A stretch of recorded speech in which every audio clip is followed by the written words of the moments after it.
Hello guys, welcome to the English पाठशाला। आज के सेशन में हम डिस्कस करने वाले हैं आज 6 अप्रैल को जो क्लास 12th का इंग्लिश का पेपर हुआ था उसके कुछ क्वेश्चन आंसर्स। इस सेशन में हम जो वन लाइनर या शॉर्ट आंसर टाइप जो क्वेश्चंस हैं उनको डिस्कस करेंगे।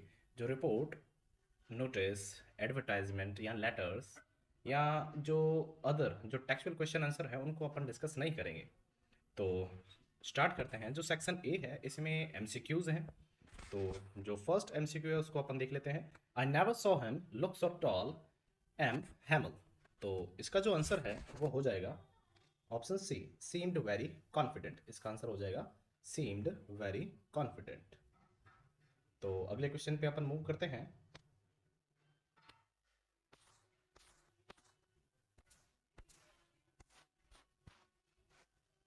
अगला क्वेश्चन देखते हैं अपन।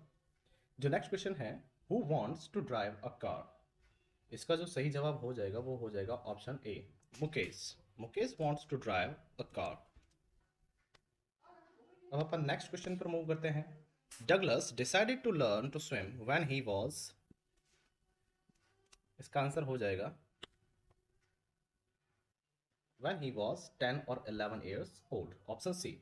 इसका आंसर हो जाएगा ऑप्शन सी, 10 और 11 इयर्स ओल्ड। अब अपन नेक्स्ट क्वेश्चन पर मूव करते हैं। What was the name of the daughter of iron master. जो आयरन मास्टर थी उसकी जो बेटी थी उसका क्या नाम था। तो इसका आंसर हो जाएगा ऑप्शन बी, एडला। जो आयरन मास्टर था उसकी बेटी का नाम था एडला। नेक्स्ट क्वेश्चन पर मूव करते हैं।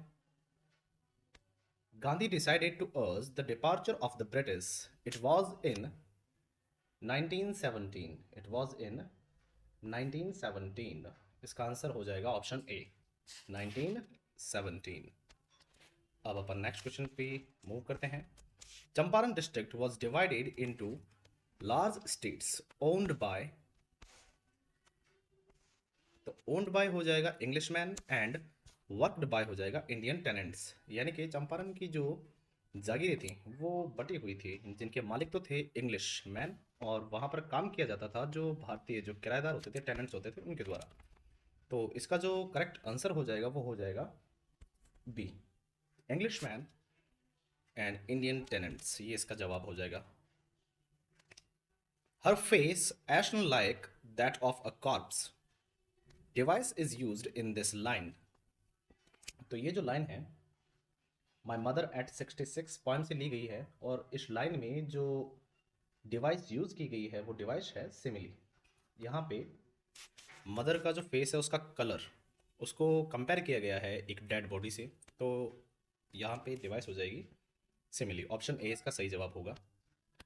अब अपन नेक्स्ट क्वेश्चन पे मूव करते हैं। That shut upon their lives like catacombs. Here catacombs means, यानी कि जो कैटाकॉम्स होता है उसका अर्थ पूछा है हमसे। तो इसका अर्थ सेमेंट्रीज भी होता है, टूम्स, ग्रेव्स, ये सारे होते हैं। इन सब का अर्थ होता है जो कब्र होती है उसको बोलते हैं अपन ये सब। तो देख लेते हैं इसका जो ऑप्शन डी है वो इसका सही जवाब हो जाएगा। ये सभी इसके मीनिंग्स हैं। Next question, dash can teach us age when everything seems dead. तो इसका जवाब हो जाएगा earth. Earth can teach us age when everything seems dead, option B. इसका आंसर हो जाएगा ऑप्शन बी। नेक्स्ट क्वेश्चन पे मूव करते हैं। Dash makes human being love life in spite of trouble and sufferings. इसका जो जवाब हो जाएगा वो हो जाएगा नेचर। जो नेचर है वो हमें क्या है, जीवन को प्रेम करना सिखाती है। ह्यूमन बींग्स को प्रेम करना सिखाती है बजाय किसके, ट्रबल्स और सफरिंग के। Who is the point of poem Aunt Jennifer's Tigers.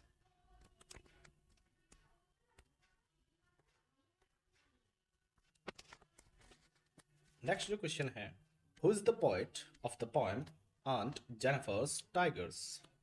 ये जो पोएम है इस पोएम की जो पोइटस है वो है एड्रियाने रिच। ऑप्शन सी हो जाएगा इसका सही जवाब। ऑप्शन सी इसका करेक्ट जवाब होगा। चलते हैं अब अपने नेक्स्ट क्वेश्चन की तरफ। जो नेक्स्ट क्वेश्चन है वो बोल रहा है the point suggests us to keep quiet for. जो पॉइंट है वो हमें कितनी देर के लिए शांत रहने के लिए कह रहा है। तो वो हो जाएगा फॉर 1 सेकेंड, फॉर 1 सेकेंड। इसका ये सही जवाब हो जाएगा ऑप्शन डी। अब नेक्स्ट जो अपना सेक्शन है वो है थोड़ा ग्रामेटिकल पोर्शन है। इसमें अपने को कंबाइन करना है, सेंटेंसेस को जोड़ना है। He who was born in the caste of bangle makers, he has seen nothing but bangles.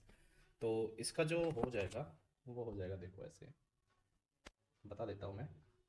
He who has seen nothing but bangles was born in the caste of Bengal maker। ये इसका सही जवाब हो जाएगा। He who has seen nothing but Bengals was born in the caste of Bengal makers। ये इसका सही जवाब हो जाएगा। सबसे पहले अपन ये पार्ट लिख देंगे ही, उसके बाद में ये जो ही है इसकी जगह अपन लिख देंगे हो, और ये जो पूरा पोर्शन है ये लिख देंगे, और लास्ट में जो बचा हुआ ये जो पोर्शन है वो ऐड कर देंगे। तो इस तरह से अपन इसको जोड़ सकते हैं हो के द्वारा। जो नेक्स्ट है वो देख लेते हैं। I want to live happily with my books, their company gives me strength. यहाँ पे ये बन जाएगा I want to live happily with my books.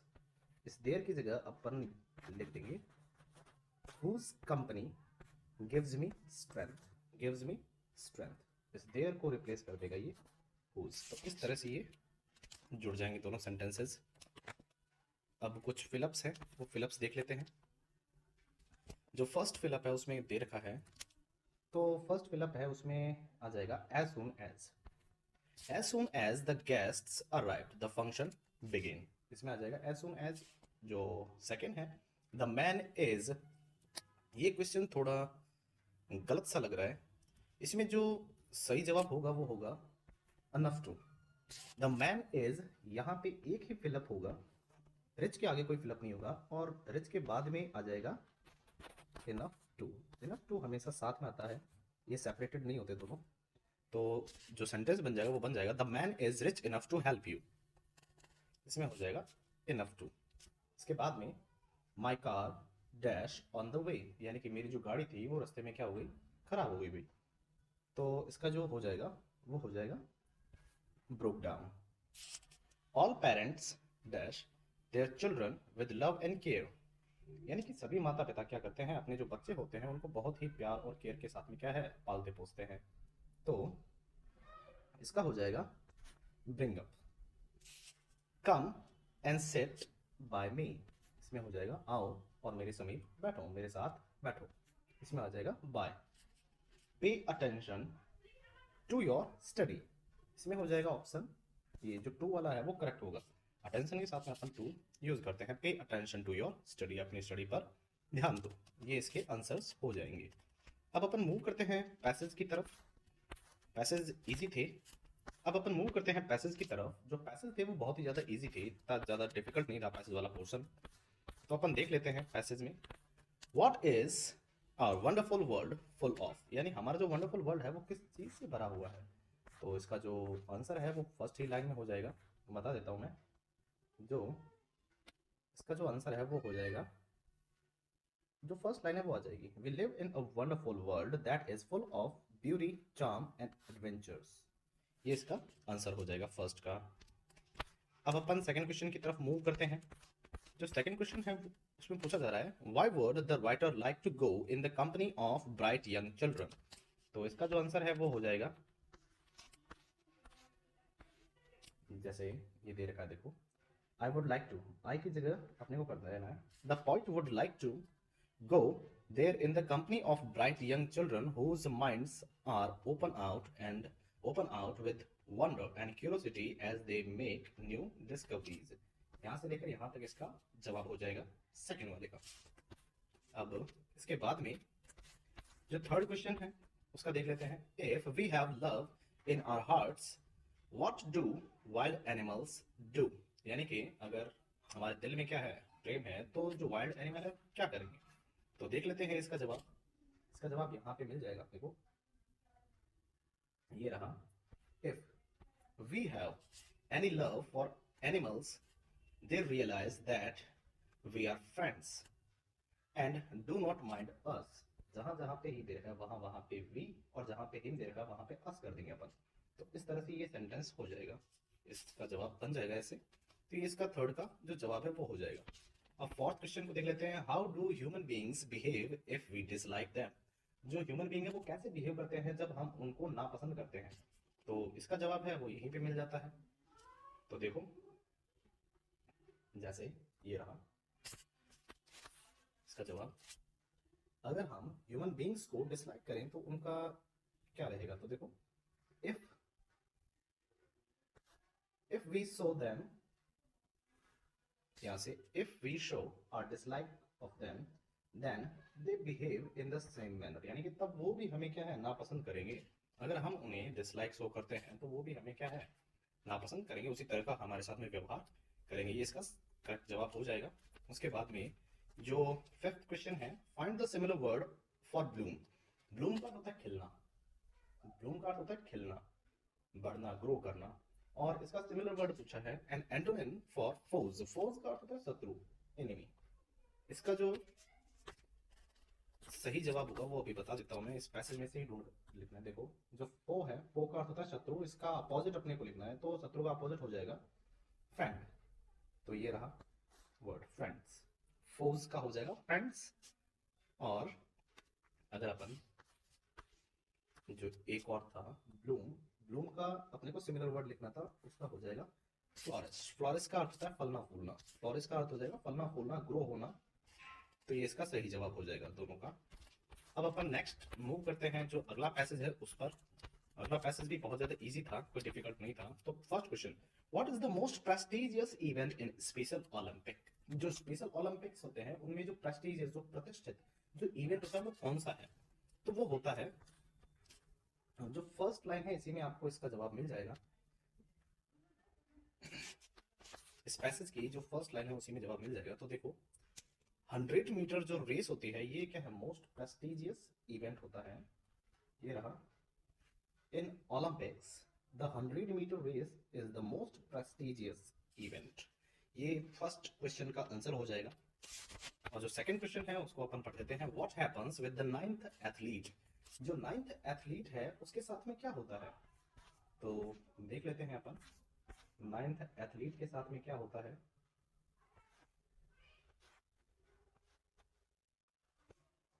ये रहा यहाँ पे, 8 contestants are strong and run forward while the 9th who is the smallest falls down। यानी कि जो 9th एथलीट है ये स्मॉलेस्ट होता है, इसलिए ये वहां पे गिर जाता है। He cries out with the pain and disappointment. He has trained hard but does not get the opportunity to show his talent. All his dream of winning the medal are broken and destroyed। तो अपने को यहां से लेकर यहां तक कर देना है, इनफ है इतना। जो 9th एथलीट है वो स्मॉलेस्ट होता है और गिर जाता है और जोर जोर से चिल्लाने लगता है और अपना जो डिसअपॉइंटमेंट है, पेन, जो दुख के साथ वो रो रो कर जताता है। तो ये यहां तक अपन, तो इसका आंसर हम यहां तक लिख सकते हैं, वो इनफ है। अब जो नेक्स्ट क्वेश्चन था उसका आंसर देख लेते हैं अपन। How did the audience react for the 8 athletes. जो बाकी के जो 8 एथलीट्स थे उनके लिए जो ऑडियंस थी उनके क्या रिएक्शंस थे, उनकी क्या प्रतिक्रिया थी उनके प्रति। तो इसका देख लेते हैं। ये रहा इसका जवाब। The audience was so moved by the exemplary behavior of contestants that it stood up and clapped। यहाँ पे ये इसका जवाब हो जाएगा यहां से लेकर यहां तक। अब अपन नेक्स्ट जो क्वेश्चन है उस पर मूव करते हैं। Fourth question, what is empathy. जो एम्पैथी है वो क्या है। एम्पैथी का जो करेक्ट आंसर हो जाएगा वो यहाँ पे है। Empathy is the ability to put oneself in another's shoe। यानी कि एम्पैथी क्या होती है, यहाँ पे देखो, एम्पैथी क्या होती है, अपने आप को किसी दूसरे की जगह पर रखकर वो सारी चीजें कल मतलब सोचना क्या कुछ हो सकता है। Empathy is the capacity to understand another person's experience from his point of view. Empathy is ability to put oneself in another shoes। तो यहाँ इसका आंसर यहाँ से लेकर यहाँ तक भी कर सकते हो, और अगर यहाँ तक करना चाहो तो यहाँ तक भी कर सकते हैं, दोनों ही सही है। जो नेक्स्ट क्वेश्चन है, how and why did the authorities honour the athlete, यानी कैसे और क्यों अथॉरिटी ने एथलीट को सम्मानित किया। तो देख लेते हैं इसका जवाब कि जो अथॉरिटी है उसने किस तरह से। तो देखो, by awarding 9 contestant the authority honoured their display of empathy, helpful nature and human values. यहां से लेकर यहां तक इसका जो जवाब है वो हो जाएगा।